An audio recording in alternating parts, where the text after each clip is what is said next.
ꯑꯍꯥꯟꯕꯃꯛꯇꯗ ꯑꯩꯅ ꯏꯔꯝꯗꯝ ꯁꯅꯥꯂꯩꯕꯥꯛ ꯀꯪꯂꯩꯄꯥꯛ ꯃꯅꯤꯄꯨꯔ ꯑꯁꯤꯗ ꯂꯩꯔꯤꯕ ꯂꯣꯜ ꯃꯌꯦꯛꯄꯨ ꯅꯨꯡꯁꯤꯖꯕ ꯑꯍꯜ ꯂꯃꯟ ꯃꯔꯨꯞ ꯃꯄꯥꯡ ꯈ꯭ꯋꯥꯏ ꯈꯨꯗꯤꯡꯃꯛꯄꯨ ꯑꯍꯥꯟꯕꯃꯛꯇꯗ ꯊꯥꯒꯠꯆꯔꯤ ꯑꯃꯗꯤ ꯂꯣꯜ ꯃꯌꯦꯛ ꯁꯟꯗꯣꯛꯄ ꯃꯇꯝꯗ ꯑꯇꯣꯞꯄ ꯃꯤꯑꯣꯏ ꯀꯌꯥꯕꯨ ꯊꯧꯖꯥꯜ ꯍꯩꯕ ꯃꯤꯠꯌꯦꯡꯒ ꯂꯣꯏꯅꯅ ꯁꯟꯗꯣꯛꯄ ꯑꯣꯔꯒꯅꯥꯏꯖꯦꯁꯟ ꯑꯃꯁꯨꯡ ꯂꯨꯞꯁꯤꯡꯕꯨ ꯑꯃꯗꯤ ꯃꯤꯑꯣꯏꯁꯤꯡꯕꯨ ꯏꯀꯥꯏ ꯈꯨꯝꯅꯕ ꯎꯠꯆꯔꯤ꯫ ꯉꯁꯤ ꯅꯩꯅꯒꯗꯕ ꯁꯔꯨꯛ ꯑꯁꯤ ꯃꯅꯤꯄꯨꯔꯤ ꯂꯣꯜꯒꯤ ꯃꯇꯥꯡꯗ ꯂꯣꯟꯆꯠ ꯄꯊꯥꯞꯀꯤ ꯃꯇꯥꯡꯗ ꯅꯩꯅꯖꯒꯅꯤ꯫ ꯅꯩꯅꯖꯒꯗꯕꯁꯤ ꯑꯍꯥꯟꯕ ꯁꯔꯨꯛ ꯑꯣꯏꯒꯅꯤ꯫ ꯑꯗꯨ ꯉꯁꯤ ꯅꯩꯅꯒꯗꯕ ꯑꯁꯤꯗ ꯆꯥꯎꯔꯥꯛꯄ ꯑꯃ ꯍꯥꯏꯖꯔꯛꯀꯦ ꯃꯗꯨꯗꯤ ꯃꯅꯤꯄꯨꯔꯤ ꯂꯣꯟꯆꯨꯝ ꯄꯊꯥꯞ ꯄꯔꯤꯡ ꯍꯥꯏꯕ ꯃꯅꯤꯄꯨꯔꯤ ꯂꯣꯟꯆꯨꯝ ꯄꯊꯥꯞ ꯄꯔꯤꯡꯁꯤ ꯃꯅꯤꯄꯨꯔꯤ ꯒ꯭ꯔꯥꯃꯥꯔꯒꯤ ꯃꯇꯥꯡꯗꯅꯤ꯫ ꯆꯦꯅꯦꯜ ꯑꯁꯤꯒꯤ ꯃꯃꯤꯡꯅ ꯃꯅꯤꯄꯨꯔ ꯂꯦꯡꯒ꯭ꯋꯦꯖ ꯐꯤꯆꯔ, ꯑꯩꯍꯥꯛꯀꯤ ꯏꯃꯤꯡꯅ ꯉꯥꯡꯈꯝ ꯄ꯭ꯔꯦꯃꯦꯁꯣꯔ꯫ ꯑꯗꯨꯗꯤ ꯑꯩ ꯍꯧꯖꯤꯛ ꯃꯊꯪ ꯁꯟꯗꯣꯛꯄ ꯍꯧꯖꯔꯒꯦ ꯂꯣꯜꯒꯤ ꯃꯇꯥꯡꯗ꯫ ꯑꯍꯥꯟꯕꯗ ꯃꯅꯤꯄꯨꯔꯤ ꯂꯣꯟꯆꯨꯝ ꯄꯊꯥꯞ ꯃꯅꯤꯄꯨꯔꯤ ꯒ꯭ꯔꯥꯃꯥꯔ, ꯃꯅꯤꯄꯨꯔꯤ ꯂꯣꯟꯆꯨꯝ ꯄꯊꯥꯞ ꯄꯔꯤꯡ ꯒ꯭ꯔꯥꯃꯥꯔ꯫ ꯂꯣꯟꯆꯨꯝ ꯄꯊꯥꯞ ꯄꯔꯤꯡ ꯍꯥꯏꯕꯁꯤ ꯀꯩꯅꯣꯗ ꯒ꯭ꯔꯥꯃꯥꯔꯅꯤ꯫ ꯑꯗꯨꯗꯤ ꯍꯧꯖꯤꯛ ꯅꯩꯅꯒꯗꯕ ꯑꯁꯤꯅ ꯂꯣꯟꯆꯨꯝ ꯄꯊꯥꯞ ꯄꯔꯤꯡ ꯂꯥꯏꯔꯤꯛ꯫ ꯑꯗ ꯂꯣꯟꯆꯨꯝ ꯄꯊꯥꯞ ꯄꯔꯤꯡ ꯂꯥꯏꯔꯤꯛ ꯍꯥꯏꯕꯁꯤ ꯀꯔꯤꯅꯣ ꯍꯥꯏꯕꯒꯤ ꯃꯇꯥꯡꯗ ꯁꯝꯂꯞꯅ ꯑꯃꯨꯛꯇꯪ ꯍꯥꯏꯖꯒꯦ꯫ ꯂꯣꯜ ꯑꯃꯕꯨ ꯆꯨꯝꯅ ꯉꯥꯡꯕ ꯑꯃꯁꯨꯡ ꯏꯕ ꯉꯝꯅꯕ ꯂꯧꯁꯤꯡ ꯄꯤꯕ ꯄꯊꯥꯞ ꯄꯔꯤꯡ ꯂꯥꯏꯔꯤꯛꯄꯨ ꯂꯣꯟꯆꯨꯝ ꯄꯊꯥꯞ ꯄꯔꯤꯡ ꯂꯥꯏꯔꯤꯛ ꯀꯧꯏ꯫ ꯑꯗꯨꯅ ꯂꯣꯟꯆꯨꯝ ꯄꯊꯥꯞ ꯄꯔꯤꯡ ꯍꯥꯏꯕꯁꯤ ꯀꯔꯤꯅꯣꯗ ꯃꯅꯤꯄꯨꯔꯤ ꯂꯣꯜꯗꯨ ꯆꯨꯝꯅ ꯉꯥꯡꯕ ꯉꯝꯅꯕꯒꯤꯗꯃꯛꯇ ꯅꯩꯅꯔꯤꯕ ꯃꯤꯒꯤ ꯃꯔꯣꯟ ꯍꯥꯏꯔꯒ ꯅꯤꯌꯝ ꯍꯥꯏꯗꯤ ꯄꯊꯥꯞ ꯄꯔꯤꯡ ꯑꯗꯨꯕꯨ ꯑꯩꯈꯣꯏꯅ ꯂꯣꯟꯆꯨꯝ ꯄꯊꯥꯞ ꯑꯅ ꯀꯧꯔꯦ꯫ ꯑꯗꯨꯒꯤ ꯃꯇꯥꯡꯗ ꯁꯤꯗꯩꯗ ꯈꯤꯇꯪ ꯄꯟꯖꯍꯧꯒꯦ ꯑꯃ ꯑꯩꯈꯣꯏꯅ ꯃꯅꯤꯄꯨꯔꯤ ꯂꯣꯜ ꯁꯝꯅ ꯃꯩꯇꯩꯂꯣꯟ ꯍꯥꯏꯅ ꯈꯪꯅꯔꯤꯕ ꯑꯁꯤ ꯑꯩꯈꯣꯏꯅ ꯏꯪꯂꯤꯁꯇ ꯏꯊꯣꯛꯄ ꯃꯇꯝꯗ ꯇꯣꯉꯥꯟ ꯇꯣꯉꯥꯟꯕ ꯑꯜꯐꯥꯕꯦꯠ ꯀꯔꯝꯕ ꯃꯑꯣꯡꯅ ꯃꯍꯨꯠ ꯁꯤꯟꯒꯗꯒꯦ ꯍꯥꯏꯕ ꯃꯇꯥꯡ ꯑꯗꯨꯗ ꯃꯑꯣꯡ ꯃꯔꯤꯟ ꯅꯥꯏꯗꯕ ꯅꯠꯇꯕ ꯃꯑꯣꯡ ꯃꯔꯤꯟ ꯆꯨꯝꯅ ꯏꯅꯕꯒꯤꯗꯃꯛꯇ ꯍꯥꯏꯕꯗꯤ ꯑꯏꯕ ꯑꯃꯗ ꯁꯨꯝ ꯏꯔ ꯆꯠꯈꯤꯅꯕꯒꯤꯗꯃꯛꯇ ꯑꯩꯅ ꯋꯥꯐꯝ ꯈꯔꯗꯪ ꯁꯤꯗꯩꯗ ꯄꯟꯖꯒꯦ ꯃꯌꯦꯛ ꯈꯔꯗꯪ ꯁꯤꯗꯩꯗ ꯂꯣꯟꯆꯨꯝ ꯄꯊꯥꯞ ꯄꯔꯤꯡ ꯂꯥꯏꯔꯤꯛ ꯂꯣꯜ ꯑꯃꯕꯨ ꯆꯨꯝꯅ ꯉꯥꯡꯕ ꯑꯃꯁꯨꯡ ꯏꯕ ꯉꯝꯅꯕ ꯂꯧꯁꯤꯡ ꯄꯤꯕ ꯄꯊꯥꯞ ꯄꯔꯤꯡꯒꯤ ꯂꯥꯏꯔꯤꯛꯄꯨ ꯂꯣꯟꯆꯨꯝ ꯄꯊꯥꯞ ꯄꯔꯤꯡ ꯂꯥꯏꯔꯤꯛ ꯀꯧꯏ꯫ ꯁꯤ ꯏꯪꯂꯤꯁꯀꯤ ꯑꯜꯐꯥꯕꯦꯠꯇ ꯍꯟꯗꯣꯔꯛꯄ ꯃꯅꯤꯄꯨꯔꯤ ꯂꯣꯜꯒꯤ ꯈꯣꯟꯗꯣꯛꯀꯤ ꯋꯥꯍꯩ ꯑꯗꯨꯅꯤ꯫ ꯁꯤꯗꯩꯗ ꯁꯤꯖꯤꯟꯅꯒꯗꯕ ꯑꯃꯁꯨꯡ ꯁꯤꯖꯤꯟꯅꯔꯣꯏꯗꯕ ꯑꯗꯨ ꯃꯊꯪ ꯄꯟꯖꯔꯛꯀꯦ꯫ ꯁꯤꯗ ꯑꯆꯨꯝ ꯑꯔꯥꯟꯒꯤ ꯃꯇꯥꯡꯗꯨꯗꯤ ꯑꯩꯅ ꯆꯨꯝꯃꯤꯁꯨ ꯍꯥꯏꯖꯔꯣꯏ, ꯂꯥꯜꯂꯁꯨ ꯍꯥꯏꯖꯔꯣꯏ꯫ ꯑꯗꯨꯒ ꯁꯤꯖꯤꯟꯅꯕꯗꯨ ꯀꯔꯤ ꯁꯤꯖꯤꯟꯅꯒꯦ ꯍꯥꯏꯕꯗꯨ ꯑꯩꯅ ꯅꯩꯅꯖꯔꯛꯄ ꯑꯁꯤꯗꯩꯗ ꯑꯈꯟꯅꯕ ꯃꯌꯦꯛ ꯈꯔꯗ ꯑꯜꯐꯥꯕꯦꯠ ꯈꯔꯗ ꯍꯟꯗꯣꯛꯅꯕꯒꯤꯗꯃꯛꯇ ꯑꯩꯅ ꯍꯥꯏꯖꯕꯅꯤ꯫ ꯁꯤꯖꯤꯟꯅꯕ, ꯁꯤꯖꯤꯟꯅꯔꯣꯏꯗꯕ ꯁꯣꯝ ꯅꯥꯀꯟꯒꯤꯅ ꯁꯤꯖꯤꯟꯅꯒꯗꯕꯅꯤ ꯏꯪꯂꯤꯁꯇ ꯏꯟꯊꯣꯔꯛꯄ ꯃꯇꯝꯗ ꯍꯥꯏꯕꯗꯤ ꯃꯅꯤꯄꯨꯔꯤ ꯂꯣꯜ ꯑꯁꯤ ꯏꯪꯂꯤꯁꯀꯤ ꯑꯜꯐꯥꯕꯦꯠꯇ ꯏꯊꯣꯔꯛꯄ ꯃꯇꯝꯗ ꯁꯤꯖꯤꯟꯅꯒꯗꯕ ꯋꯥꯍꯩꯅꯤ, ꯁꯣꯝꯒꯤꯅ ꯁꯤꯖꯤꯟꯅꯔꯣꯏꯗꯕ ꯋꯥꯍꯩꯅꯤ꯫ ꯁꯤꯗꯩꯗ ꯄꯊꯥꯞ ꯍꯥꯏꯕ ꯃꯇꯥꯡꯁꯤꯗꯩꯗ ꯁꯤꯗ ꯏꯅ ꯏꯔꯤꯕꯁꯦ ꯃꯁꯤ ꯁꯤꯖꯤꯟꯅꯒꯅꯤ, ꯍꯥꯏꯕꯁꯤꯃ ꯁꯤꯖꯤꯟꯅꯔꯣꯏ꯫ ꯑꯗꯨꯒ ꯁꯤꯗ ꯂꯥꯏꯔꯤꯛ ꯍꯥꯏꯕ ꯃꯇꯝꯁꯤꯗ ꯑꯥꯏ ꯑꯣꯏꯅ ꯁꯤꯖꯤꯟꯅꯩ, ꯁꯤ ꯑꯩꯈꯣꯏꯅ ꯁꯤꯖꯤꯟꯅꯗꯦ꯫ ꯃꯊꯪꯗ ꯏꯕ ꯍꯥꯏꯕꯒꯤ ꯃꯇꯥꯡꯁꯤꯗꯩꯗ ꯃꯊꯛꯇ ꯐꯩꯅ ꯂꯥꯏꯟ ꯑꯃ ꯆꯤꯡꯒꯅꯤ, ꯁꯤꯗ ꯆꯤꯡꯉꯣꯏ꯫ ꯅꯠꯇ꯭ꯔꯒ ꯑꯥꯏꯁꯤ ꯏꯅ ꯃꯍꯨꯠ ꯁꯤꯜꯂꯣꯏ꯫ ꯃꯁꯤꯗ ꯑꯩꯅ ꯏꯖꯔꯤꯕꯁꯤ ꯍꯥꯟꯅꯁꯨ ꯍꯥꯏꯖꯈꯤꯕ, ꯍꯧꯖꯤꯛꯁꯨ ꯍꯥꯏꯖꯈꯤꯕ ꯑꯃꯃꯨꯛ ꯏ ꯑꯜꯐꯥꯕꯦꯠꯁꯤ ꯃꯗꯨ ꯇꯧꯗꯅꯕꯒꯤꯗꯃꯛꯇꯅꯤ꯫ ꯂꯧꯁꯤꯡ ꯍꯥꯏꯕ ꯃꯇꯝꯗ ꯏꯎꯁꯤ ꯁꯤꯖꯤꯟꯅꯒꯅꯤ, ꯏꯎꯁꯦ ꯃꯁꯤ ꯁꯤꯖꯤꯟꯅꯔꯣꯏ꯫ ꯄꯤꯕ ꯍꯥꯏꯕ ꯃꯇꯝꯁꯤꯗ ꯏꯁꯤ ꯁꯤꯖꯤꯟꯅꯒꯅꯤ, ꯑꯗꯣ ꯑꯥꯏꯁꯤ ꯁꯤꯖꯤꯟꯅꯔꯣꯏ꯫ ꯅꯠꯇ꯭ꯔꯒ ꯁꯤꯗꯩꯗ ꯃꯊꯛꯇ ꯂꯥꯏꯟ ꯑꯃ ꯃꯁꯤ ꯆꯤꯡꯗꯕꯁꯦ ꯃꯁꯤ ꯁꯤꯖꯤꯟꯅꯔꯣꯏꯕ꯫ ꯁꯤꯗꯗꯅ ꯑꯥꯏꯅ ꯃꯍꯨꯠ ꯁꯤꯟꯈꯤꯕ ꯍꯥꯏꯇꯥꯔꯦ꯫ ꯑꯗꯨꯅ ꯁꯤ ꯁꯤꯖꯤꯟꯅꯔꯣꯏ꯫ ꯁꯤꯗ ꯗꯕꯜ ꯑꯣꯏꯖꯔꯒꯁꯨ ꯃꯊꯛꯇ ꯂꯥꯏꯟ ꯆꯤꯡꯗꯕꯁꯦ ꯃꯁꯤ ꯁꯤꯖꯤꯟꯅꯔꯣꯏ꯫ ꯃꯗ ꯄꯔꯤꯡꯒꯤ ꯍꯥꯏꯕ ꯃꯇꯝꯗ ꯑꯣꯏꯅ ꯁꯤꯖꯤꯟꯅꯒꯅꯤ, ꯑꯥꯏꯁꯤ ꯁꯤꯖꯤꯟꯅꯔꯣꯏ꯫ ꯑꯗ ꯁꯣꯝꯗ ꯑꯦꯟꯖꯤ ꯑꯃ ꯂꯩꯈ꯭ꯔꯦ, ꯁꯣꯝꯗ ꯑꯦꯟꯖꯤ ꯑꯃ ꯂꯩꯔꯦ꯫ ꯑꯦꯟꯖꯤ ꯑꯃ ꯂꯩꯔꯅꯤ, ꯑꯗꯣ ꯑꯦꯟꯖꯤ ꯃꯊꯪꯗ ꯍꯥꯞꯆꯤꯜꯂꯅꯤ, ꯄꯔꯤꯡꯒꯤ ꯑꯅ ꯂꯥꯛꯀꯅꯤ꯫ ꯄꯔꯤꯡꯒꯤ ꯍꯥꯏꯕ ꯃꯇꯝꯗ ꯑꯥꯏꯅ ꯃꯍꯨꯠ ꯁꯤꯜꯂꯣꯏꯕ ꯁꯤꯒꯤꯁꯦ꯫ ꯑꯗꯨꯒ ꯑꯦꯟꯖꯤ ꯁꯤꯗꯅ ꯑꯅꯤ ꯏꯔꯦ, ꯑꯦꯟꯖꯤ ꯑꯃ ꯏꯕꯁꯦ ꯃꯁꯤ ꯁꯤꯖꯤꯟꯅꯔꯣꯏ꯫ ꯃꯊꯪꯗ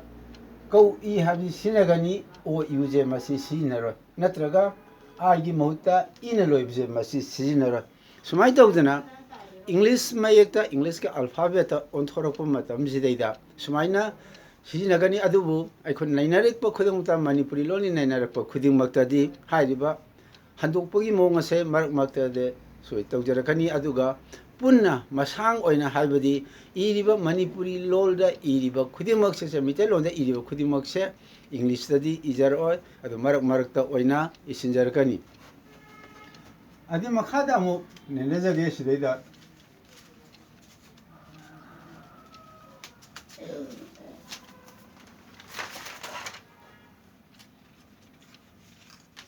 मसंगदा अमु सिदैदा नेनेजगे सिदैदा मणिपुरी लोनसुम पथाक परिंग अदुना मणिपुरी लोनसुम पथाक परिंग हाइबसे करिनो हाइबदुमा हाजरके मणिपुरी लोलबु चुमना ngang अमसुंग इबा ngamnaba लौसिंग पिबा पथाप परिंग मिगी लोंदा हारगा नियम हाइतार पथाप परिंग अदुबो मणिपुरी लोचुम पथाप परिंग कौ ई हाबा अमुका नाजगे मणिपुरी लोलबु चुमना ngang अमसुंग इबा ngamnaba लौसिंग पिबा पथाप परिंग अदुबो मणिपुरी लोचुम पथाप परिंग कौ हाबदी मणिपुरी ग्रामर हाइतार अदुना मणिपुरी लोलजी चुमना ngang अमसुंग इबा ngamnabagidamakta मदुगी ग्रामर अदो अदि लोनसुम पथाप अदो मणिपुरी लोलजी चुमना ngang अमसुंग इबा ओइनबगidamक्तनी अदुनि सिदैदा इजरिबसे मणिपुरी लोलबु चुमना ngang अमसुंग इबा ngamnaba लौसिंग पिबा पथाप परिंग अदुबो मणिपुरी लोनसुम पथाप परिंग कौई मसिदे खोना इंग्लिश अल्फाबेट इजररोय मतंग मतंगी मतुइना कोन इजरके मथंग अमुक नैना सिदैदा अमुक सिदैदा लोल हाइबसी करिनो हाइबसी लोल हाइबसी करिनो हाइबगी मतंगदा अमुक समलपना पाउदमजगे मियोइबा अमना निंगलिबदु अतोपा अमदा ngang नत्रगा इदुना फोंदोकनबा वाहाइगी मसक ओइबा पाम्बै अदुबो लोल कौई अदुना लोल अब हाइबसी पृथ्वीदा लैबा मी मयाम सिंग असि अमगा मानदे माना ngang लोन सिंग अदुना लोल अमबु अतोपा मी अमदा खंगनबगीदमक्ता वहांतो खंगनबगीदमक्ता सिनरिबा पाम्बै अदुबै खना लोल कौई हना सिदैदा हाजरे सिदैदा अमुखन हाजगे मियोइबा अमना निंगलिबदो अतोपा अमदा ngang नत्रगा इदुना फोंदोकनबा वाहाइगी मसक ओइबा पाम्बै अदुबु लोल कौय अदि वाहाइ हाइबसी करिनो सिदा टेंटरनामु इजरे वाहाइ हाइबगी हाइबसी ngangbada amasung ibada sinaba wahanthok laiba lolgi masakni aduna wahai haibsi karino da lolgi masakti oigadabani aduga wahanthokti laigadabni wahanthok laitragadi madubai khoina wahai oina sijinade sida yengsi sida piriba asidaida khudamda strik ai usiekna khongni strik haibasi usiekna khongona karigumba natra sana khongbabu oi sargaju ngangbadi ngangthorpa sound khonjen thokpa adu wahan thok leitragade madu wahai kawdeba adu mokhoi singase maye kharana pujin targaju wahai kawde adu sak chaning I hai matamde mase lol neba maramde karike masigi wahai ase wahan thok lei sak chaning I habje wahan thok leiba aduna wahan thok lergadi madu kari kawi lol kawi aduna lol ama haibsi wahan thok leigadabani sound heta thoga khonjel heta thoga madu khoina wahai oina sijinade मथंग अमुक नैनसी मये हाइबसी करिनो हाइबगी मतंगदा मये हाइबसी करिनो हाइबगी मतंगदा अमु हाइजरके लोल इनबा वहाई अमा इबदा सिजिनरिबा खुदम अदुबु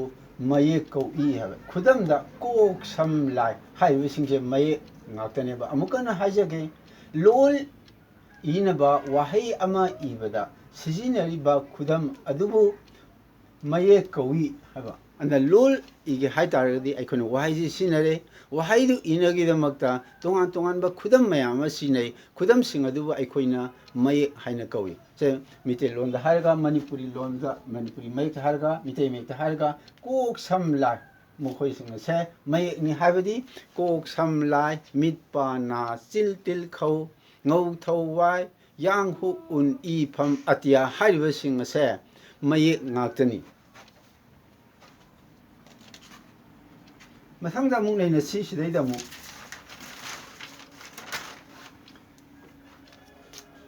Manipuri lonsum pathaki saruk ahum lay. Aduna Manipuri lonsum pathap haibdi Manipuri grammar se nainagidamata saruk ahum thongna khaidoi. Ahanba saruk ani suba saruk ahum suba saruk to mathang mathang hajarake.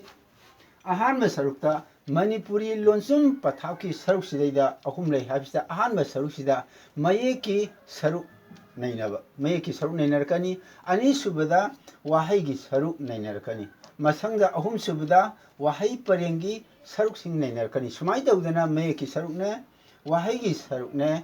amasung wahai parengi saruk ne makoi ahum sing ase Manipuri lonsu pathapta Manipuri grammar da nainarakani adi sedida ahan bagi je mayeki saruk nainabagi matang sedida adi Manipuri lonsu pathap nainam matamda mayeki saruk nainam matamda kari kari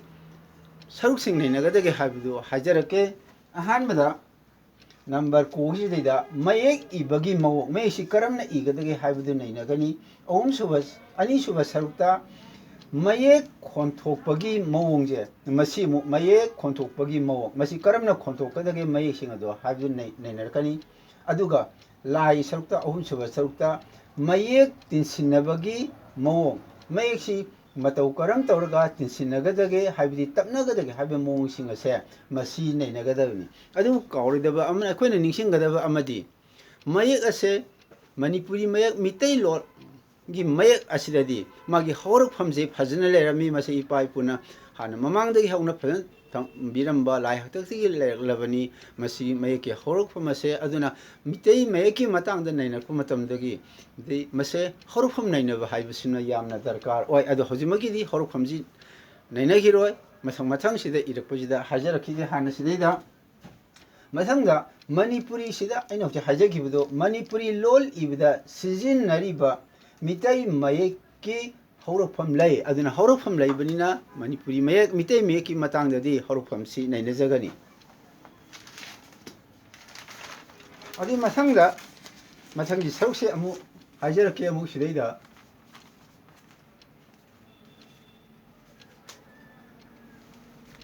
mathangji saruk sidaida nainabasidaida amta hajarake sidaida sida wahai saruk ani suba sarukta wahai sarukse masi nainarakane khudamda sa kai uje haiba singase wahai ngaktani ada wahai saruk nainabasida siju makhal ahum thona nainai adi kaino wahai hofam ani subada wahai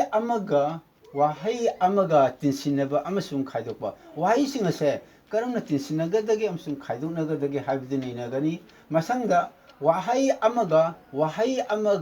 khenaba adi wahai si amaga karamna khenai haibidu nainajagani maski matangda Manipuri lol mitai londi arum ayang naiba haidi anem awang naiba lolina masigi khenaba sing ado mathang mathang nainajarakani